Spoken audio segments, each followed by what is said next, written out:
to the Bible Sense, where we explore timeless wisdom for modern living. If you like what you hear, make sure to hit that subscribe button and the bell icon. Okay, so what if the Old and New Testaments aren't really two separate books at all?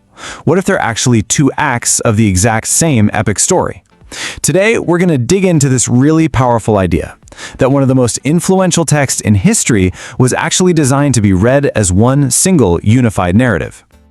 I want you to imagine this for a second. You're deep into your favorite fantasy series.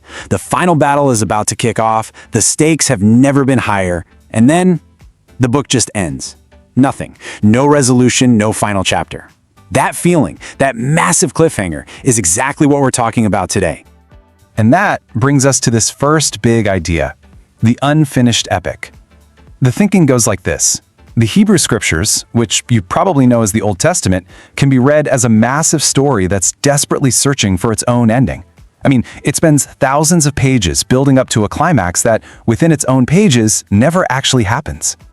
See, this isn't just a collection of random laws and histories. It's set up like a real narrative, a huge cosmic drama filled with incredible heroes and unforgettable villains. A massive central conflict gets established right at the beginning, and this powerful hope for a future resolution is just woven through every single part of the story. And that is the ultimate cliffhanger. After all that buildup, all that tension, the story just stops. The last book of the Hebrew Scriptures, Malachi, it just closes with everyone still waiting. The promises are totally unfulfilled, the main conflicts are still raging, the whole epic is just left hanging. A story that is seriously in need of an ending. So what exactly was left hanging? What were these loose threads? Well, the narrative leaves several huge central conflicts completely unresolved, and that creates this incredible tension. First off, the main conflict of the whole story, humanity's broken relationship with God, is never fixed. Then there's this recurring promise of a great king who's going to bring justice and peace, but he never shows up. The people of Israel are scattered, waiting for a true homecoming that never seems to come, and finally, the whole created world is described as being just full of chaos, groaning for restoration. And look, these aren't minor plot points. They are the absolute pillars of the entire story. Okay, so this is where the story takes a really dramatic turn.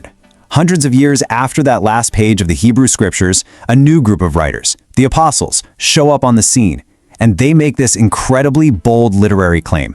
They said they weren't starting a new story, they were here to write the conclusion to the old one. You know, in any good story, the resolution is that satisfying part at the end that ties everything together. It solves the main problem, it brings the whole journey to a close. And this is exactly the role the apostles claimed their writings, what we now call the New Testament, were supposed to play. And this is the key, right? They saw themselves as authors who were completing a masterpiece that had been left unfinished. They basically argued that all the questions, all the tension, and all the hope from the Hebrew Scriptures found their ultimate answer in the story of Jesus. So it creates this really clear dynamic, like a call and response. The Old Testament sets up these huge problems like the broken relationship and the missing king. The New Testament claims to provide the solutions. One side asks these profound questions about suffering and purpose, the other side delivers the proposed answers. One builds and builds the hope, the other announces that the hope has finally been fulfilled. But, it's one thing to claim you're finishing the story. It's another thing to actually prove it. They had to show their work. This meant they had to connect the threads between the old story and their new ending, and they used a really specific literary method to weave it all together. This quote from the Apostle Paul is a perfect example of what I'm talking about. Did you catch that repeated phrase, according to the Scriptures? He says it twice, and every single time he says the Scriptures, he's talking about the Old Testament. He's deliberately and explicitly linking the most important events of Jesus' life directly back to that ancient story, claiming they are its intended fulfillment. So their method was pretty clear. You can almost break it down into 3 steps.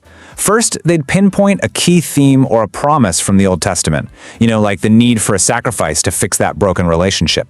Then, they'd argue that this pattern was always pointing forward to something even bigger. And finally, they would present Jesus as the ultimate fulfillment, the one person who resolves that specific narrative tension for good. So, what's the big takeaway here? What does all this mean? Well, looking at these ancient texts as one unified story can totally change how we read and understand them. Instead of seeing it as a library of disconnected books, you suddenly get one single coherent story. You have the beginning and the central conflict laid out in Genesis. You have the rising action, the tension, the hope building all the way through the rest of the Old Testament. And then finally, you have the climax and the resolution presented in the New Testament. It becomes one cohesive epic. And that really leaves us with a final question to think about. Whether you approach these texts with faith or just plain literary curiosity, how does reading them as one single story change what they mean?